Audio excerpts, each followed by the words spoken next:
O que eu vou relatar agora é uma situação que gerou, primeiro, um desagrado e depois constrangimento. No Poder Judiciário, eu me refiro à magistratura federal. É aquela história que nós temos contado no jornal Gente sobre o mega penduricalho nos salários dos juízes federais que havia sido concedido pelo Conselho Federal de Justiça.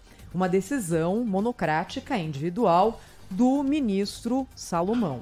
Luiz Felipe Salomão, Corregedor Nacional de Justiça. O que aconteceu aqui nessa história? A Associação dos Juízes Federais pediu ao Conselho Nacional de Justiça que recuperasse o pagamento de uma bonificação que foi extinta lá em 2006 de gratificação por tempo de serviço. Imagine, 2006, a gente está em 2023, quase 20 anos. O Conselho Nacional de Justiça olhou e falou: acho justo que vocês recebam isso que já tinha caído lá atrás. E aí falou o seguinte: nós vamos conceder essa gratificação e nós vamos pagar os retroativos. Na conta geral, daria mais ou menos 2 bi de gasto. Na conta individual, em alguns casos, alguns juízes federais receberiam de retroativo, numa bolada só, 2 milhões de reais. E aproximadamente mais 10 mil reais por mês a partir de agora, fora o retroativo. Bem, essa decisão do corregedor Luiz Felipe Salomão estava valendo até que, anteontem, talvez já sabedor que algum revés aconteceria, o ministro olhou e falou: olha, vamos fazer o seguinte, eu suspendo o pagamento do retroativo, mas a gente mantém a partir de agora e segue o jogo. Quem entrou na história? O Tribunal de Contas da União, por meio do ministro Jorge Oliveira, que ontem falou o seguinte: para tudo.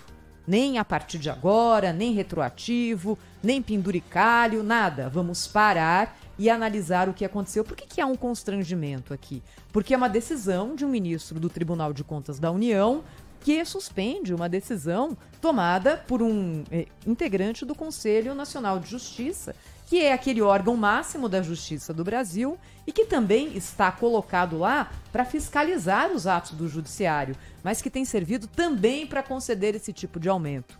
O que diz o ministro do Tribunal de Contas da União, Jorge Oliveira? Primeiro, que ele estranha que aquela decisão tenha sido tomada de forma monocrática pelo corregedor Luiz Felipe Salomão. Segundo ele, isso deveria pelo menos ter sido submetido ao Conselho Nacional de Justiça. E também diz o seguinte: olha, a gente precisa olhar direito isso aqui, porque primeiro, haverá prejuízo ao erário e segundo, pode-se infringir, e é o que vai acontecer se isso for para frente, o teto constitucional de salário do de todo o Poder Judiciário e com repercussão. Nesse momento, isso aqui está na esfera dos juízes federais, mas, por exemplo, incide sobre férias, sobre 13º, sobre todos os cálculos, sobre aposentadoria. Não é só aquele dinheiro e nem só o retroativo. Bem, essa história terminou? Não, não terminou. É uma decisão do Tribunal de Contas da União pedindo para que o Conselho Nacional de Justiça veja novamente essa história e diga se de fato vai manter ou não esse mega penduricalho.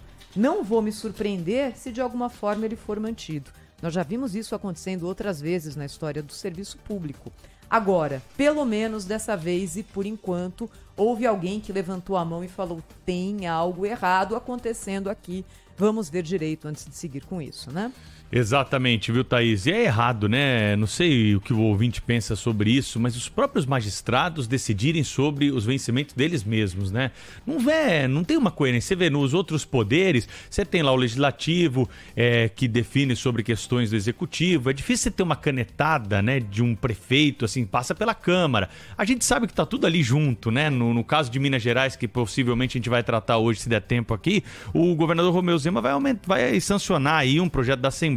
Mas pelo menos tem algum tipo de pedra ali no caminho. Nesse caso aqui, são os próprios magistrados que definem os seus próprios vencimentos. Então, fica muito difícil você ter que definir o seu próprio salário, né? E, vez por outra, a gente fica aguardando alguma boa notícia como essa aí, ainda que temporária, que a Thaís está trazendo, mas não é sempre o que acontece.